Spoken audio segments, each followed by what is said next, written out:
ગુજરાતીઓની ફેવરિટ આઇટમોમાંથી એક favourite item છે ગુજરાતી કઢી. શિયાળામાં તાજી મેથી મળી રહેતી હોય છે, તો આજે આપણે એક નવી જ રીતથી મેથીની ખૂબ જ ટેસ્ટી એવી કઢી બનાવીએ અને એટલી ટેસ્ટી બને છે કે ખાધા જ કરીએ. તો એના માટે આપણે કઢી બનાવવાનું મિશ્રણ તૈયાર કરવાનું છે. તો મેં અહીંયા છાશ બનાવી લીધી છે. દહીંમાં પાણી નાખી અને એને ક્રશ કરીને છાશ બનાવી છે. એમાં 2 ચમચી બેસન ઉમેરી લીધું, સ્વાદ અનુસાર મીઠું ઉમેરી લીધું છે, 5 ચમચી હળદર ઉમેરી લઈશું, 1 ચમચી ધાણા જીરું પાવડર ઉમેરી લઈશું અને બધું ઝેરણી વડે આ રીતે મિક્સ કરી લઈશું. તો જો સરસ એવું કઢી માટેનું આપણું મિશ્રણ તૈયાર થઈ ગયું છે. વિન્ટરમાં તો ભરપૂર પ્રમાણમાં આપણને ફ્રેશ લસણ મળી રહેતું હોય છે, તો આપણે લીલું લસણ પણ આમાં ઉપયોગ કરવાનો છે. તો લીલું લસણનો સફેદ ભાગ અને ગ્રીન ભાગ બે અલગ સમારી લીધું છે.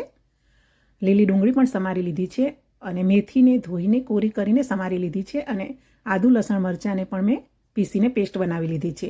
હવે કઢી વઘારવા માટે આ રીતે મોટું વાસણ લેવાનું છે, જેથી જ્યારે ઉભરાવે ત્યારે કઢી બહાર ના જાય. તો હવે એમાં 3 થી 4 ચમચી જેટલું તેલ લઈશું, થોડું જીરું અને થોડી હિંગ ઉમેરીશું.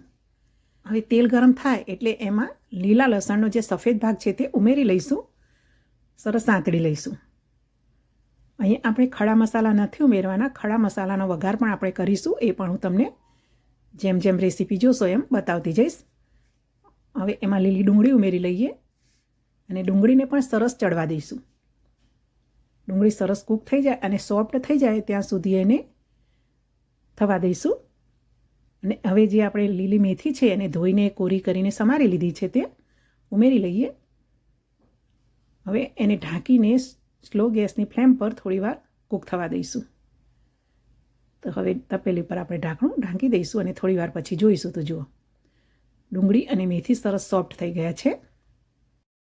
હવે એમાં આદુ લસણ મરચાંની બનાવેલી પેસ્ટ ઉમેરીને સાંતળી લઈએ અને બધું સરસ સંતળાઈ જાય પછી આપણે જે કઢીનું મિશ્રણ બનાવ્યું છે તે ઉમેરી લઈશું.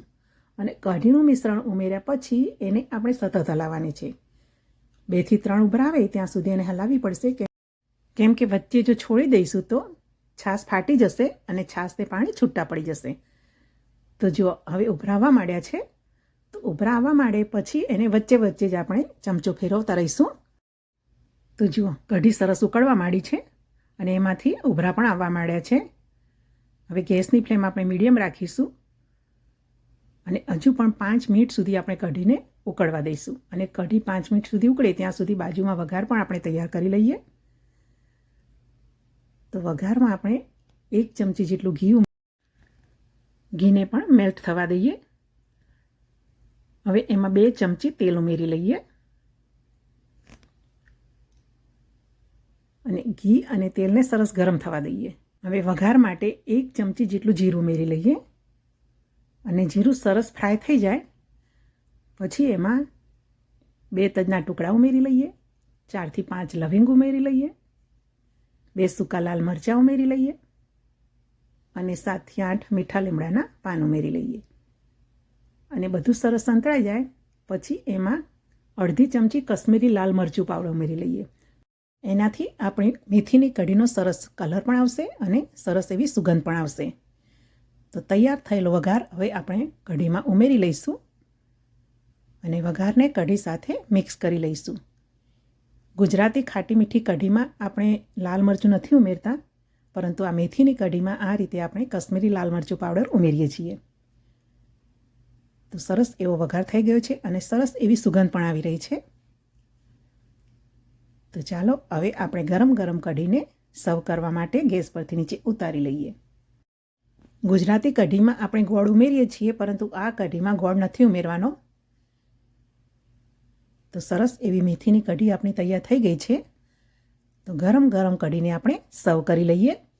ગુજરાતી ખાટી મીઠી કઢી તો તમે ઘણી વખત બનાવીને ખાધી હશે, પરંતુ આ રીતે એક વખત મેથીની કઢી બનાવીને ખાઈ તો જુઓ, એટલી ટેસ્ટી બનશે કે તમને વારે વારે બનાવીને ખાવાનું મન થશે. તો કઢીની સાથે આપણે શાક, ભાત અને જુવારનો રોટલો સર્વ કરી લઈએ. મેં અહીંયા શાકમાં મગની દાળ અને ઝુકીનીનું શાક બનાવ્યું છે, એની રેસીપી પણ હું હવે પછીના વિડીયોમાં મૂકીશ, તે પણ તમે જોઈ શકશો. હવે કઢી અને શાકની ઉપર આપણે થોડું લીલું લસણ ગાર્નિશ કરી દઈશું. લીલું લસણનો જે ગ્રીન ભાગ હોય એના વડે થોડી ગાર્નિશ કરી લઈએ. મિત્રો, તમને મારી આ મેથીની કઢીની રેસીપી ગમી હોય તો વિડીયોને લાઇક કરવાનું ભૂલતા નહીં. ચેનલને સબસ્ક્રાઈબ ન કરી હોય તો સબસ્ક્રાઈબ કરશો. જય શ્રી કૃષ્ણ, જય માતા.